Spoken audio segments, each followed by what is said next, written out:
Ассалям алейкум, қымбатты көрермендер. Өздеріңізбен амандықта жүздестірген күллі ғаламды жоқтан жаратушы, екі дүниенің әміршісі Алла Тағалаға сансыз мақтаулар және пайғамбарымыз Мұхаммедке сансыз салауаттар. Біз сан ғасырлар бойы ислам дінін ұстанған қазақ халқының ұрпағы болғандығымызды әрдайым мақтан етеміз. Ал мұсылман баласының жүрегіндегі иман деңгейі бір Аллаға ғана аян болса да, оны бізге анық мойындататын 6 шарт бар. Оның бірі ақырет күнінің болатындығына шәксіз сену. Ақыреттің болатындығына иманымызбен илансақ та, көп жағдайда көпшілігіміз амалымызбен бұл фәнимен шектеліп жатамыз. Ал бүкіл әлемде ислам діні төңірегінде талай талас тартыс туындаса да, ата дінімізде талас тудырмайтын жағдайлар аз емес. Соның бірі қасиетті Құранның мәңгі мұғжиза екендігі. Өкінішке орай кеңестік дәуірде Құран аяттары тек қана өлім-жітімде оқылады деген түсінікке илана бастадық.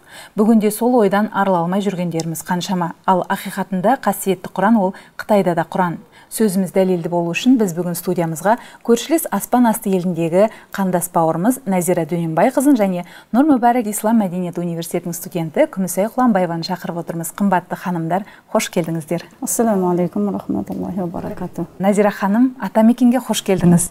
Нешінші рет келдіңіз қазақ еліне? Тұңғыш рет келуім. Машалла, жақсы. Өте қуаныштамын. Атамекенге келсек, бұл жерде өзге тілде сөйлейді екен деп ең алғашқы реніштерде болатыны рас қандастарымыздың арасында. Сізде ондай әсер болған жоқ па? Бастабында солай деп ойлағам, бірақ та мен осы көк мешітке келіп, орталық мешітке, Нұр Мүбәракқа барып, Шаңырақ мешітіне барып, өте қуандым. Көптеген жас балалар сол жерде білім алып жатыр екен, барлығынан жетісіпті. Нұр Мүбәракқа келгенде де сондай алдымнан қарсы алып, қалың бауырлар, мысалы қыздарымыз, ұлдарымыз шығып амандасты.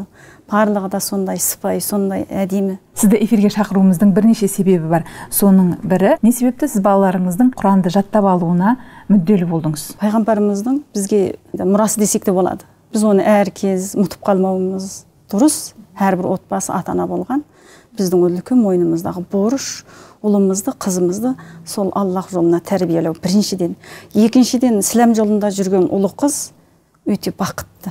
Ол өйткені ешқандай басқа жолға жүрмейді. Сіз де бір жаққа кеткенде одан алаңсыз отырасыз. Ата-ана болған адам көптен көп дұға қылып сол Аллахтан дұрыс жолды тілеу керек. Оның кейін балалардан көптеген сұхбатта болу керек. Сен қызың болса не себептен орандың? Өйткені ол кішкентай бала жасағаш сияқты ғой. Мен енді осы жаққа бір Алла деп, екінші осы қандас бауырларым деп 3 баламды аттандырдым. Оны қолынан жетектеп әкеп ешбір ұстазға тапсырғам жоқ. Яғни сіз көзіңізді жұмып Аллаға тәуекел етіп, 3 балаңызды да атамекенге аттандырдыңыз. Олар қайда барады, не істейді, оны ойланған жоқсыз ба? Ол жағын уайымдамадыңыз ба? Ол жағын уайымдамадым, ойланбадым. Өйткені олар ан жақтан да түсінген. Ал сіз қорықпайсыз ба, мысалға Құранды арқалап жүру, оны жаттау, оны ұмытып қалу жағдайы болуы мүмкін ау болашақта деген сияқты қорқыныш жоқ па? Өйтіп те ойлаймын, бірақ та қорықпаймын. Өйткені ол өзінің жүрегіне кішкентайынан сіңген, барлығын біледі, түсінеді. Мысалы, оны оқып, жаттап, тастап қойса, ертең күні оның өзіне осы дүниеде де, о дүниеде қандай залалатып бар екенін біледі деп ойлаймын. Иншалла, оның кейін балаларыма көптен көп дұға қыламын. Я Алла, сен осы дүниеде 30 пара Құранды жатқа берген Алла, қиямет күні сол сенің алдыңда жүзінің жарық болып тұруын деп тілеймін. Әрқандай бір бауырласым осыны тілеймін. Ал балаларыңыз қанша уақытта жаттады қасиетті Құранды? Қасиетті Құранды үлкен ұлым 2,5 жылда жаттады. Ол біраз денсаулығы ауырып. Енді кейінгі балам 1,5 жылда жаттап шықты, Ясин қари. Балаларыңыз Құран жаттауды қай кезден бастап қолға алды? Осы атамекенге келгеннен соң ба? Енді өзіміздің елде де жаттады, бірақ та енді өзі осы жаққа барам деді. Содан өзі осы жаққа келді ғой, екі үлкен ұлым Яқып қари, кіші Ясин қари. Сол келіп Көктөбе мешітіне, екеуі де бүтін қари болды. Енді үлкен ұлым Яқып қари жоғарылап оқып жатыр. Бір жағынан Құранды тәкрир қылып жатыр. Енді Ясин қари биыл бүтін қари болып, о да Құранды тәкрир қылып, солтүстік Қазақстанға хатмаға қатынасып келді. Өте қуаныштамын. Ұстаздарға Алла разы болсын. Перзенттеріңіздің барлығының есімі осылай ислами атпен атапсыздар. Бұл берде қойған есімдер ме, әлде азан шақырып қойған аттарыңыз ба? Азан шақырып қойған. Бір үлкен атамыз болады, о да 5 уақыт намазы бар, сондай тақуа адам еді, сол кісілерге. Жақсы, Алла разы болсын. Ал келесі сауал Күмісай, өзіңе ислам діні жолында білім алу немесе осы ата дініміздің шарттарына сай киінуге байланысты сенің ата-анаңның ұсынысы ма әлде өзіңнің бе? Анам осы Асыл арна телеканалын көріп, Нұрым Барып жайлы естіді. Біз одан білген жоқпыз, осындай жоғары оқу бар екен. Барып анам екеуміз қарап өте ұнады маған. Алматы үлкен қала болған соң, бірақ Нұрым Барыпқа кірген кезде ол басқаша сезім болды. Өйткені ол жерде адамдар басқа, бәрі амандасып, бәрі айтып, күлімсіреп, сұраған жауаптарымызға жақсы жауап беріп, кейін үйде отырып, анам айтты, осы пайғамбарымыздың саллаллаху алейхи хадисі бар, 3 адамның амал дәптері жабылмайды. Мектеп немесе көпір саған кісі, және салихалы ұрпақ қалдырған, немесе білім алып, басқа адамдарға білім берген адамның. Өте мен қуаныштымын, өйткені ол екі дүниенің де қайырлысы бар деп ойлаймын. Өйткені осы өмірде де бұл менің мамандығым, және келесі болашақта осы жұмыс істеп адамдарға ислам ол сауапты.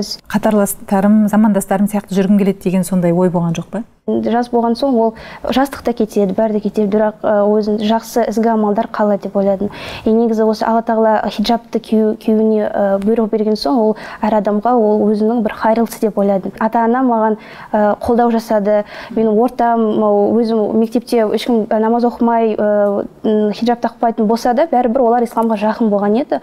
Аллаға сол шүкіршілік етемін. Кеңес айтты, егер осы сенің шешімің болса, ештеңе болмайды, кие бер деп. Өйткені жастарға достардың қалай ойлайды, достарым не айтады, мен өте көп ой салады. Менің достарым ондай болған жоқ, және айтты, ол жақсылық деп, ол ислам дегендің жақсысын сөйтіп, ол қарсы болмай, маған да жеңіл болды. Байқауымша, сіз орыс мектебінде оқыдыңыз, ал қазір қазақ тілінде білім алып жатсыз. Бұл жағы қиын болған жоқ па? Негізі бірінші кездері қиын болды, көп нәрсені түсінбеді, бірақ ұстаздарының көмегімен олар түсінбеген жерін маған орысша айтып, немесе бәрін түсіндіріп, кейін оқуымыз жеңіл болып кетті. Өйткені ана тілім қазақ тілінде, анам да қазақша тілінде жақсы біледі, өйтіп қазір қиын емес. Жақсы, ата-анаң Алла разы болсын, Күмісай. Және Назира ханым, сізге қоятын сауал, мысалға қазір қарап отырсаңыз, бүкіл әлем Қытай тілін меңгеріп, Қытаймен байланыс орнатуға ұмтылып жатыр. Сауда көзі осы Қытай мемлекеті болғандықтан Қытай тілін меңгеру бұл өте заманның талабына айналғандай. Сіздің балаларыңыздың барлығы Қытай тілін жақсы меңгерген, соған қарамастан сондай мүмкіндікті ысырып қойып, осындай үлкен бетбұрыс жасауыңызға не себеп болды? Себеп болған нәрселер көп, бірақ та енді бірден бір жолдасым. Бізге отбасы тәрбиесін көп айтатын. Ол енді бір ұлы қыз тәрбиелеу ата-ананың борышы. Мысалы, менің де жаңа өзіңіз айтып жатсыз ғой, сауда деп. Менің де жолдасым сол жерде сауда істейді ғой. Сол сауда істеп, осы балаларды сондай көп дегенде сыртта жүреді. Сонда енді үйде де ол тәрбиені мен балаларға беріп отырамын. Әкесі айтады, сендер мектепке барған кезде өз тілде, Қытай тілін қолданыңдар, үйге келгенде өз тілдеріңмен сөйлеңдер. Содан кейін бұлар өзінің ана тілін ұмытпаған. Қазір қандай да бір ұсыныс болып жатса, балаларыңыз осындай бір жақсы жұмысқа орналасын, Қытай тілін біледі деген мүмкіндіктер болса, не істер едіңіз? Мүмкіндіктер болған, бірақ та оған мен жол қоймадым. Өйткені пұлға қызығып келсе жас қой. Жаттаған Құранын ұмытып тастап кетсе, ол өзіне де басқаға да пайда жеткізе алмайды. Сондықтан ол мүмкіндікті біз балаларымыздың қолына бермедік. Әкесі болған адамда оны жолға қоймады. Сендер қанша оқысаңдар оқыңдар, мен сендерге еңбек етіп, оқытқаннан жалықпаймын деген оларға сондай бір немене беріп жатыр десеңізші. Қолдау көрсетіп жатыр. Алла разы болсын жолдасыңызға. Өйткені шын мәнінде жақсы тәрбие беру бұл ата-ананың, әсіресе әкенің балаға берген ең үлкен мұрасы дейді ғой пайғамбарымыз өзінің хадисінде. Балаларыңызды сіздер көзін тырнап ашқалы осы ата дініміздің шарттарына сай тәрбиеледіңіздер ме, әлде бертін келе ме? Бірден бір соны үлкен баламды сабаққа бердік қой ұстазға. Кішкентай болып сондай 5 уақыт намазын уағында оқуға, таңертең ұйқысын құйып Құранды жаттаған, сондай болғаннан кейін менде де бір сондай бір сезім болды. Мен бір анасы болып тұрып, бұл беріліп оқығанда біздің оқымауымыз болмайды ғой деген сезімменен, сонымен оның әкесі де менде өзім бір ұстаз ұстап, азын-аулақ сабақ алдық. Жаңа Алланың бұйрығын тастап қойып, мынау азғандай дүниеде біз ойнап алайық, өстіп жүрсек те, тар киіп ашық жалаңаш жүрсек те 5 уақыт намаз оқысақ да болады екен ғой десек, болмайды екен. Сонан кейін осындай мен хижаб кидім. Түсінбеген адамдар болды, маған көп ештеңе демеді. Енді қызыма ондай неменелерді айтты. Тар кисең болды ғой, намаз оқып жүрсең болды ғой деді. Бірақ оған өзі де сол орамал таққысы келді. ислам дінін сондай жақсы көрдім. Бала тәрбиесінде ата-ананың ең басты ұстанатын мәселесі. Кішкентайынан оған барлық тәрбиені айтып ұқтыру керек. Ал енді осы кішкентай кезінде үлгермеді. Жарты өмір өтіп кетті. Бертін келе балаларды есейіп қалған кезде тәрбие беру мәселесі қалай? Оған не айтар едіңіз? Балаға өте мейірімділікпененші. Сен енді осындай енді бала болғаннан кейін бір нәрсеге қызығады ғой. Соған неліктен қызықтың? Ол дұрыс па, бұрыс па? Өміріне зиян ба, пайдалы ма? Соны түсіндіру керек. Өйткені ата-ананың тілін ол бала алады, сондықтан ол балаға өте мейірімділікпенен болу керек. Яғни ата-ананың дұғасы қабыл дейді ғой. Осыған келгенде сіз қалай әрекет еттіңіз? Былайынша айтқанда енді балам ауырды, Яқып қари. Содан телефон мене звондады, осындай қатты ауырып жатыр дейді. Содан мен пайғамбарым айтқан ғой енді. Сөз бойынша 2 рақат намаз оқып Алладан сұрадым. Содан балам аман есен жетті. Содан дауаланып қайтадан сондай жақсы жазылды. Бірақ енді мен сол кезде де қорыққам, енді Құранды жаттай алмай қалар ма екен, жарым жыл кешігіп қалды ғой енді. Енді ауруын көрсетіп. Бірақ сол кезде көптен көп Алладан сұрандым. Яқып қарида Құран жаттап бүтін қари болды. Мысалы жолға жүру үшін де 2 рақат намазымызды оқып, дәретпен жүрсек, иншалла жолымыз болады. Өйткені Алла тағала барлығын білуші, көруші, естуші. Біздің қайда барып, қайда тұратынымызды, не істейтінімізді Алла біліп көріп тұр. Сондықтан біз Алладан сұрасақ, Алла ешқандай нәрсені бермейді деп ойламаймын мен. Дұғаларыңызды Алла әрдайым қабыл етсін. Енді Күмісай сауалды өзіңізге қойсам, қарасаңыз, мынау шынымен қып-қызыл ақпараттың дамып отқан қоғамында өсіп келе жатқан жассыз. Неге сіз басқа заманауи білімге өзіңіз тырыспадыңыз? Негізі ата-анамның таңдауы маңызды болды. Өйткені ата-ананың разы болса, Алла тағаланың разылығы деп ойладым. Және осы мен болашақ ана болған соң, әрбір әйел болашақ ана болған соң баланы тәрбиелейтін әйел адам. Және егер де менде діни ислам білім жоқ болса, мен өзім баламды қалай тәрбиелеймін деген өзіме сауал қойдым. Және ата-анам да айтты, сен исламда бала тәрбиелеген соң саған кейін жеңіл болады өзіңе де. Бітірген соң басқа да жоғары оқу орнына түсуге мүмкіншілік бар деп ойлаймын. Жақсы, Алла қабыл етсін. Осы арада әңгімемізді бүгінгі тақырыпқа байланысты түсірілген қысқаша бейне сюжетпен жалғастырайық.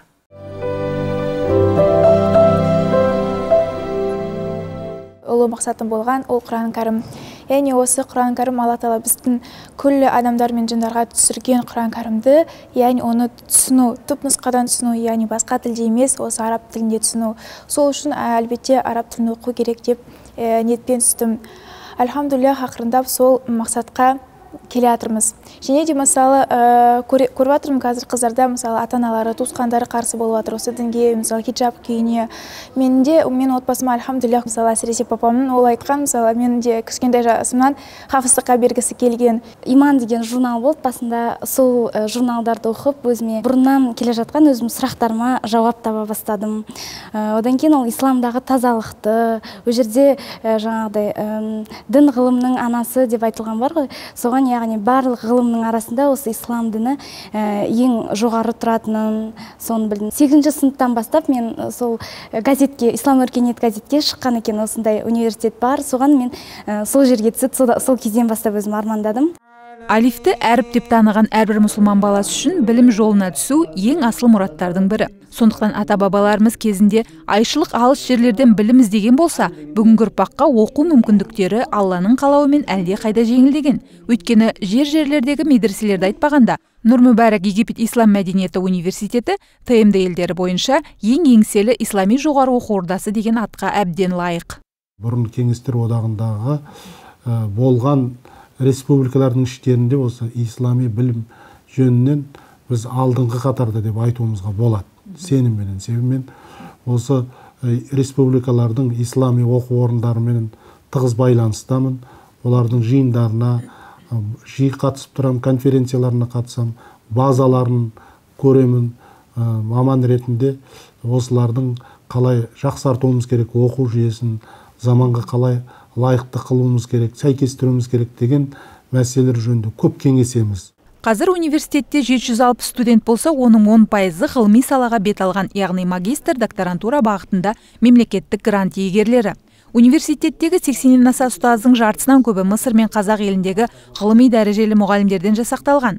Мысырлық 13 ұстаздың барлығы ғылым докторлар болса, оның арасында Құран жаттап бүкіл ғұмырын Құран ғылымына арнаған хафиз қарилары баршылық. Біздегі бүкіл білім беру жүйесінде қасиетті Құранды оқыту жолға қойылған. Мектеп, медресе, университет, магистратура, докторантура барлығында Құран сабақтары қамтылған. Менің өзім 40 жылдан бері күнделікті Құранның ең болмағанда бір парасын оқимын. Өйткені пайғамбарымыз саллаллаху алейхи уассалам Құранды әрдайым қайталаңдар. Себебі ол өз иесінен қашқан түйе секілді сендерден де қашып кетеді деген. Ал кім тіршілігін Құранмен байланыстырса, ол нағыз бақытты тапқаны. Доктор Атия 5 жасынан бастап 4 жыл бойы табыжылмастан күнделікті ұстаз алдында отырып Құранды толық жаттаған. Бұл балаларының бірі Құран хафизі болса деген әкесінің арман екен. Өйткені ондай салиқалы перзенттің ата-анасына қияметте нұрдан тәж кигізілетіндігі жөнінде хадис бар. Сондықтан өмір жолын Құранмен ұштастырған ұстаз тіпті ғылыми еңбегін де Құранмен басқару жүйесіне арнаған. Менің байқағаным, Нұр-Мүбәрак университетінің шәкірттері сондай білімге құштар, Құранға деген ынтасы жоғары. Ал жалпы қазақ халқы жайлы айтатын болсам, пікірім өте жақсы. Халал мен қарам, тіпті күнделікті елей бермейтін дінге қатысты мәселелердің өзіне бейжай қарамайды. 10 жылға жуық ақылы негізді шәкірт тәрбиелеген университетке соңғы 3 жылда жыл сайын мемлекеттік грант бөлініп, үлгерімді тәлімгерлерге шәкіртақы тағайындалған. Әуелгіде 100 грант болса, былтыр биыл 150-ден, болашақта 200 грант. Әзірге имам ұстаздар тәрбиелеуді мақсат еткен оқу ордасына келешекте сұраныс жоғары болатын түрі бар. Ағылшын тілін оқып жүргенде, ол жерде айтылған осы ең 1000 жылдық тарихы бар дүние жүзінде ең бірінші ашылған оқу орны, ол осы жаңағыдай Әли-Асқар университеті деп. Кейін сол жердегі көптеген осы жоғары дәрежелі ұстаздар, өзімізден қазақ ұстаздар, сол жерде оқыған ұстаздар бізге осында ілім үйретеді. Біз сондай ұстаздардың жанында жүріп білім алып жүрген, біз қазір өте бақыттымыз.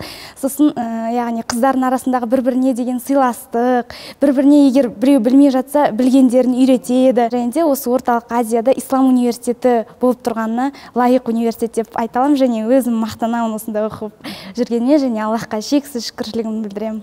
Топырағына иман дәнегі егілгеніне 1400 жылға жуықтаған қазақ елінің болашағы да тек ата дінімізбен ғана жарқын болатыны дәлелдеуді қажет етпейтін ақиқат. Әрі елімізде ата сенімімізді әспеттеуге бүкіл жағдай жасалғанын айтқан Шамшидин Керім мырза жақында ғана Ресейдің Санкт-Петербург қаласындағы алғаш салынған мешіттің 100 жылдық шарасына қатысып, көңілге көп нәрсе түйіп қайтқан екен. Қазақстандағы жағдайға біз шүкірлік айтуымыз керек. Санкт-Петербург қаласында 5 миллионнан астам халық тұрады. Барлығы 2 мешіт, барлығы. Сондықтан ол жерде ислам дінін ұстаудың өзі үлкен мегаполис қалада қиынға соғады. Ал өзіңнің дініңді сақтап қалу, Сібірге жақын, күні қысқа, экологиялық жағдайы қиын елде дін ұстау өте қиын. Ал енді біздің Қазақстанда бір Алматының өзінде 33-тен астам мешіт бар. Мұсылмандардың жаңағы ғибадаттарын атқаруға үкімет тарапынан болсын, Астана әкімшілігінен болсын, ешқандай қысым жоқ. Біреуге қарап бүкір боласың, біреуге қарап шүкір қыларсың демекші, 5 миллион тұрғыны бар Санкт-Петерборда 2-ақ мешіт болса, бірнеше жүздеген мыңдаған мешіттер бар Мекке, Мәдина, Стамбул секілді шаһарларға қарап қайран қаларсың. Алайда мәселе жамағаттың құлшылығы мен білімінің артықшылығында екені белгілі. Осыған орай Алматыдағы өзге де бірнеше жоғары оқу орындарында жылдаған тәжірибесі бар ұстаздарға қарап, ислами ортаның артықшылығы жайлы сұрадық. Мұндағы студенттеріміз кішіпейіл, адамгершілігі жоғары дәрежеде. Ол кез келген өтіп бара жатқан азаматтарға сәлемдесетін ерекшелігін мен байқадым. Сәлемдесу. Одан кейін жаңағы ешқандай артық сөз жоқ. Жаман сөз дегенді айтпайды студенттер мұнда. Темекі тарту жоқ.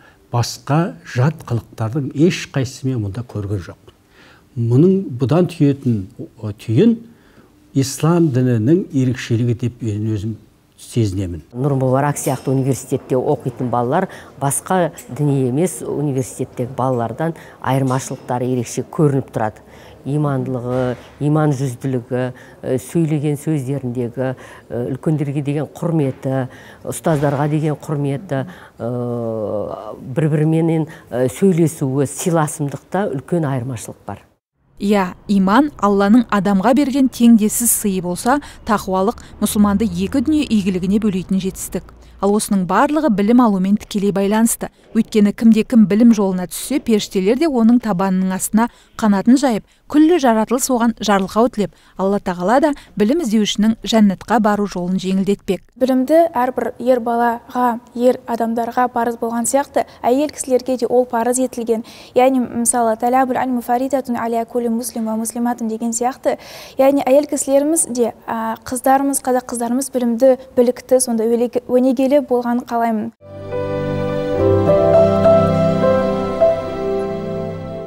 Хабарымызды жалғастырамыз. Бүкіл әлемді аузына қаратып отырған көршілес аспан асты мемлекетінде осы ата дінімізге деген қамқорлық жағдайы, ата дінімізге деген көзқарас қалай? Енді мен бірден оны жоқ деп айта алмаймын, бар. Бірақ та ода жақсы, мешіт сап беріп жатыр, жұмаға, 5 уақыт намаз оқуға барлығына жол қойып жатыр.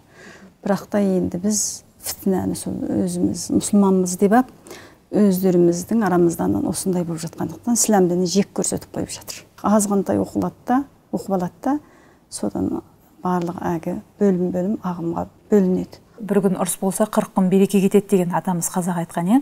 Ал осы ата дініміздің төңірегінде әртүрлі айтыс-тартыстар қазір азаймай отыр.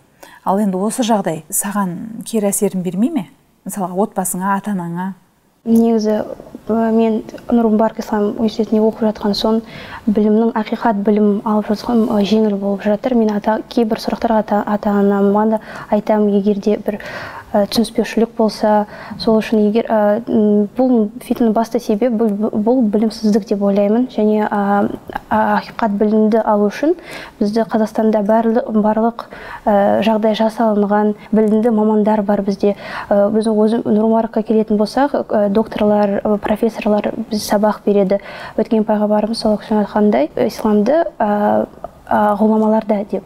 Және осы егерде исламды дұрыс білу үшін барып мешітке барып имандан сұрақты кеңес алып, немесе қазір орталық мешітте, көптеген мешіттерде курстар ашылып қойған, жерде кеңес немесе ой сұрақ болса имандардан сұрап, егер осындай білім алам деген ниет болса, осы Нұр Мүбаракқа түсіп, немесе медреселер де Қазақстанда ашылып салынып жатыр. Және дұрыс білім алған соң негізі бірлік болу керек. Ғаламторда да көптеген кейбір жайттар дұрыс емес ағымдар көбейіп жатыр. Егер де біз бір басшылыққа бағынып бірге болсақ, ондай жайттар азаяды деп ойлаймын. Ислам діні өте терең дін, және оны білу үшін бір күнде ол білімді біле алмайсың. Және бір жылда да ол білу қиын. Егер барып білімі мол болатын адамнан сұраған соң жеңіл болып, және осы келешекте де жақсы болады деп ойлаймын. Ислам жолына Алланың разылығы үшін, отанымыз үшін мен де бір жасымды көйіп қалды демей, осы Нұр Мүбарактан білім алып, балаларға сабақ берсем, жағдай жаратып, Алла қол үшін беріп, көмек қылсам деген ойдамын, иншалла. Яғни сіз 4 жыл оқуға ниетіңіз бар ма, сонда Нұр Мүбарак университетінде? Бар, иншалла. Өйткені пайғамбарымыз айтқан ғой, ағаш бесіктен жер бесікке дейін білім алу ер әйелге парыз деген.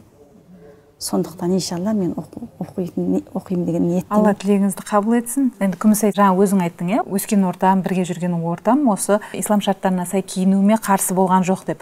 Ал енді солардың арасында сенің біліміңе қызығып, немесе осылай жүргеніңе қызығып, олардың да орамал тағып, ұзын киіп, немесе Құран оқуға ниеттенгендер бар ма? Көбісі осы қызығып, менен көп нәрсе сұрайды. Ата-анасына уайымдайды, айтады, осы дұрыс емес, осын қалай істесем, қалай кеңес берші деп. Сол кезде яғни балалар ата-анасын уайымдайды ма? Уайымдайды, иә. Ата-ана олар кеңестік дәуірінде болған, олар исламға өте көзқарастары да, олар ойлайды, әркімнің үлкен ада болған соң оның өзінің бір көзқарасы қалыптасты. Және осы мейрамдар болады, мейрамдар болған кезде ішімдік болады, ішімдік болған кезде жағдайлар болады. Сол кезде кезде ондай қорқады сондай жағдайдан.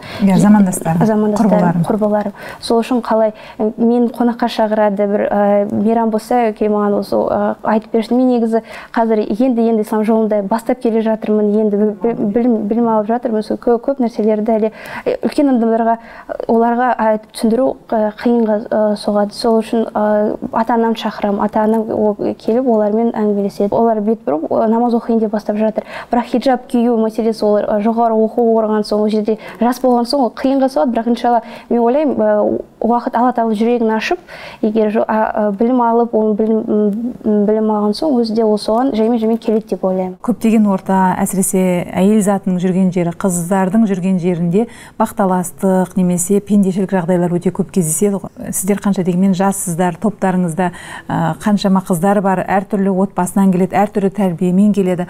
Солардың арасында мысалға бір-бірін көре алмаушылық немесе қызғаныш немесе ұрлық деген жағдайлар бола ма? Өйткені бұл біздің қоғамда көптеген ортада кездесіп жатады. Ислами ортада қандай? Бір нәрсені тауып алса, ол іздейді. Мына кім нәрсе іздеп, университеттің ішінде жүреді, біріне мына кімді деп, осы мен тауып алдым, мен осы кісіге қайтып беруім керек, ол енді менің өз парызым деп, олар сондай айтады.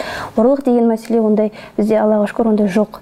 Көремаушылық деген нәрсе де жоқ. Егер де әртүрлі отбасыдан әртүрлі тәрбие болған соң, ол кейбір қыздар басқаша көзқарастары да әртүрлі. Бірақ егер кейбір қыздар дұрыс емес бірден істесе, ол келіп артынан емес, келіп бетіне айтады. Осы исламда ол дұрыс емес, өйстіп істеу керек деп біздің жоғары оқитын курста студенттер де келіп өзінің кеңестерін өзін айтып, өзін сол кезде егер айтып өзін дұрыс емес екенін біліп, сол өзгеруге тырысасың, ұмтыласың, жақсы жағынан өзін дамытып, жақсы жағынан болып, әр адам қателік істейді. Бірақ сол қателікті мойындап, осы қателіктің өзінің бір қорытындысын жасап, ары қарай соны істемеу үшін істемеу үшін тырысасың. Яғни осындай ортада жүргеніңе сенің ата-анаңның жүрегі тыныш, қуанышты деп айтуға бола ма? Иә, менің анам әсіресе өте қуанышты, Алла тағалаға шексіз шүкір айтады, осындай жоғары оқу бар екен, білім алып жатқаныма осы өте қуанышты. Бірінші мен оқытасың, ең бірінші шәкірті мен боламын дейді, сен бітірген соң. Анамның, әкемнің разы болуын мен де өте қуаныштымын. Өйткені ата-ана ең басты адамдар деп ойлаймын, әрбір бала үшін, әрбір адам үшін. Сол үшін олар тірі кезінде олардың қуантып, иншалла олардың разылығы үшін мен де өте бақыттымын. Ал Назира ханым, өздеріңіз тұрып жатқан жерде, елде өзіңіз сияқты отбасы көп пе, әлде некен саяқ па? Және олардың сіздерге көзқарасы ықпал етеді ме, әлде сіздердің оларға деген ықпалдарыңыз бар ма? Аз болғанменен енді жаңадан түсініп жатыр. Бірақ та оларға деген біздің ықпалымыз бар. Бізге өте немене болады. Енді кейбір ата-ана келеді, балаларын алып. Мынау неметпе тілімді алмай жатыр, жақсы тәрбие беріп қойсаңыздар, сабақ беріп қойсаңыздар дейді. Оған енді кішкентай болса да енді біраз сабақ беріп, біраз нәсият айтып қоямыз. Кейбір адамдар қызығады. Қызығушылық басым ба, әлде түсінбеушілік басым ба? Қызығушылықта енді бар, бірақ та түсінбейтін де бар енді. Енді қызығушылық көп санды бір адамдар, бауырластар келіп айтады, сіздер бақыттысыздар. Кейбіреулер бүйтеді ғой, енді машина болса, пұл болса, ақшасы болса, енді ол бақыттымыз дейді. Бірақ сол сияқты семьядар да бізге келген. Ақиқатан бақытты, ислам отбасы бақытты дейді. Дұрыс. Өйткені ислам отбасында айттым, мен де айтып отырмын, енді ол балаларымнан ешқандай мен алаңдамаймын. Әгіндей семьядар кеп соны сұрайды, енді сендер қалай балаларыңды тәрбиелеп алдыңдар. Сонда біз бірден сол ата-анаға айтамыз, сіз су басынан тұниды, әуелі өздеріңді түзетіңдер. Содан барып балаларға тәрбие беріңдер. Отбасы тынышты, бақытты болады дейді. Яғни баланы тәрбиелеу үшін алдымен адам өзін өзі тәрбиелеу керек дейсіз ғой ата-ана. Қандай да бір отбасында немесе шаңырақта Құран оқып тұру керектігі өте маңызды. Ал бізде тек қана бұрын тек жиыларда ғана оқылатын. Ал енді осы жағдай қалай сіздерде отбасында Құран оқу мәселесі? Күнделікті Құран оқылған үй, ол төбесі тесіктен ғой, жарық, ашық. Нұр дейсіз. Нұр түсіп тұрады дейді. Енді Құран оқылмаған үй, ол бітеу. Оның тынысы тар, ұрыс таласы көп болады дейді. Енді Құран оқылған үй, енді жолдасымыз екеуміз намаздан кейін жатарда иншалла Құран оқимыз. Біздің отбасымызда ұрыс талан тартыс деген нәрсе жоқ. Енді сол исламның қасиеті, Құранның қасиеті деп ойлаймын. Яғни күн сайын Құран оқисыздар ғой? Күн сайын Құран оқимыз. Және соңынан дұға етесіздер? Соңынан дұға етеміз. Ал күн сайын өздеріңіз қалай? Пайғамбарымыз саллаллаху алейхи айтқандай, адамдардың ең жақсы Құранды оқып, немесе оқып және өз басқаларға оқып үйреткен адам. Және әкем осы Құранға өте маңызды деп айтады, өйткені осы біздің мұсылмандардың басты кітабымыз бұл. Біздің қалай өмір сүру керек, жағдай туындаса да Құранның ішінде осының жауабын тауып алуға болады дейді. Және осы Құранды оқуға тырысады. Бізге де Құранды оқытып, бізбен бірге оқуға да оқыса, бақытты сезініп, бәріміз отбасты жиі оқып тұрамыз. Жақсы, Алла сауаптан жазсын. Енді бүгінгі хабарымызды қорытындылай келе, өздеріңіздің қысқаша түйіндемелеріңізге кезек берсек. Мен осы негізі исламды жолында жүріп, осы білім алып, Алла тағала жүрегімізді осы исламға толтырған өте қуаныштымын. Мен ата-анама көптеген рахмет айтамын, өйткені олар себепші болып, осы жолда жүргенім өте қуанышты. Мен ата-анам, олар бақытты болса, мен өзімді бақытты сезінемін. Әр баланың өзінің ата-анасының бақытты болып, олар нұрланып тұрғанын өте маңызды және өте керемет ол. Жолаушының тілегі қабыл дейді ғой. Осы тұрғыдан Надира ханым, сізден бата сұрайық. Өйткені сіздің қазір жолаушылап жүрсіз. Құдай қаласа атамекенге толығырақ келуіңізге тілектеспіз. Я Раббым, Алла тағала, осы Қазақстан деген отанымызға Алла тағала береке мен бірлікпенен тыныштық бергейсің. Әрбір фитнадан сақтағайсың, Алла тағала.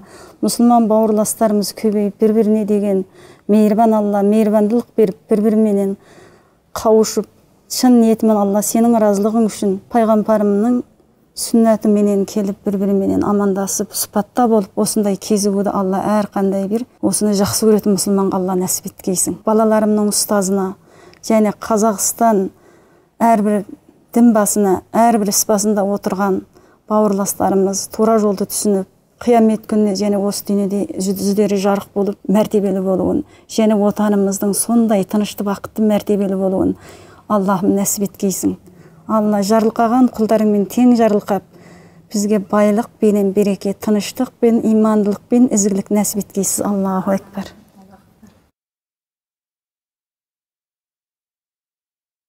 Кім адамзаттың өткен тарихы жайлы білгісі келсе, бүгінгі күн туралы білгісі келсе, және болашақтан хабар алғысы келсе, онда қасиетті Құранды оқысын.